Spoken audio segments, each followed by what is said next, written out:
Je suis Thomas Lelong, je fais de l'assurance qualité chez Back Market et j'ai 5 minutes pour vous convaincre qu'il vaut mieux créer la qualité dans le produit plutôt que de la vérifier après coup. Alors pour un peu de contexte,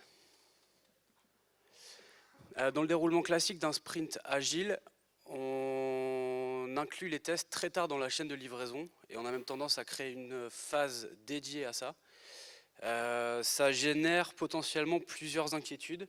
Ça crée en fait un frein dans le rythme de livraison, du fait que dans cette période-là, on va descendre toutes les fonctionnalités qui sont finalisées et un testeur, un QA va dérouler des cahiers de test. Donc cette période-là peut prendre plus ou moins de temps. En cas de analyse de défaut, si on détecte un défaut dans cette phase, la fonctionnalité retombe dans les mains du développeur qui entre-temps a pu changer de scope, perte de focus, qui entraîne aussi une perte d'efficacité dans la chaîne de livraison.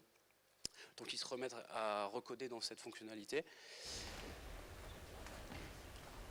Et il arrive même des cas où le testeur est dans l'impasse, à savoir que la fonctionnalité n'a tout simplement pas été pensée pour être testée, et ce qui lui entraîne encore une fois des inquiétudes dans la confiance dans ce qu'on va livrer. Et l'idée ici, c'est de déplacer le rôle du testeur, de la personne en charge de la QA, bien plus en amont, en phase plutôt de réflexion, de design, d'analyse, et d'intégrer directement la question comment tester cette fonctionnalité dès la conception, dès la réflexion, dès le design. Donc on va venir plutôt prévenir que corriger.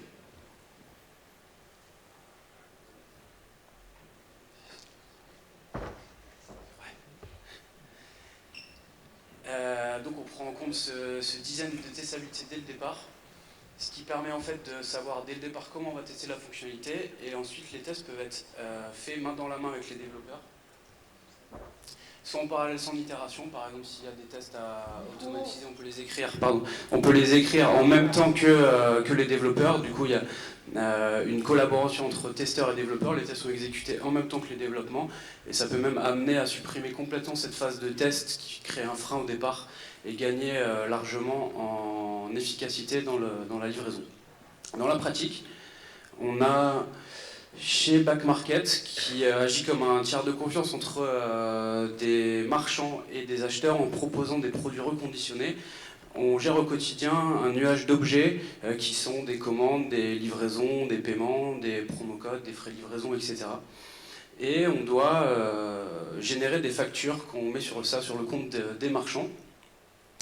Donc ce nuage d'objets venait en fait en entrée d'une fonctionnalité assez complexe et assez difficile à tester, et en sortie génère un PDF unique pour chacun des marchands. En sachant que ce nuage d'objets était agrégé sur une période et venait en entrée, donc c'était une période qui était en entrée de cette fonctionnalité. On a dû revoir un peu notre copie et trouver un moyen simple de tester cette fonctionnalité, et on s'est posé directement la question au moment du design, du refacto, qu'est-ce qu'un produit testable ? On est tombé sur une définition assez claire en 4 points principaux, qui est le découplage fonctionnel, donc la sortie d'une fonctionnalité devient l'entrée d'une autre, qu'on appelle le couplage faible. Séparation entre display et logique, n'importe quel display peut être appliqué sur n'importe quelle logique. La capacité de contrôler les entrées et de pouvoir observer les états de tous les objets manipulés. Si on met en entrée une commande, par exemple, on doit pouvoir voir l'état de cette commande à l'entrée, à la sortie, et pendant la manipulation de cet objet par la fonctionnalité. Qu'est-ce que ça a impacté sur notre fonctionnalité de facturation ? On a dû créer en fait un objet intermédiaire, indépendant, qui est un outil d'agrégation du nuage d'objets qu'on doit gérer. Et en le paramétrant, on peut contrôler complètement la sortie, à savoir le type d'objet, son état et la date. On a donc contrôlé la sortie.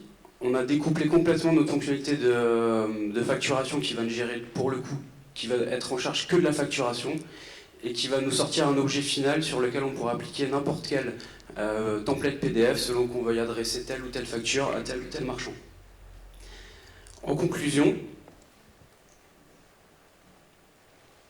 en investissant du temps dès le départ sur un design de testabilité, On a réussi à clarifier, à rendre très simple et très rapide les tests, à les exécuter en même temps que le développement et à même les automatiser pour des non-régressions.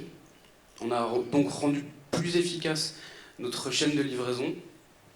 Et une fois le livrable sorti, on a réduit considérablement notre support.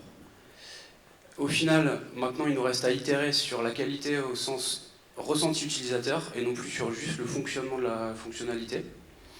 Et le temps que vous ne perdez plus à vous occuper de stabiliser votre fonctionnalité, vous l'occupez focus sur vos utilisateurs.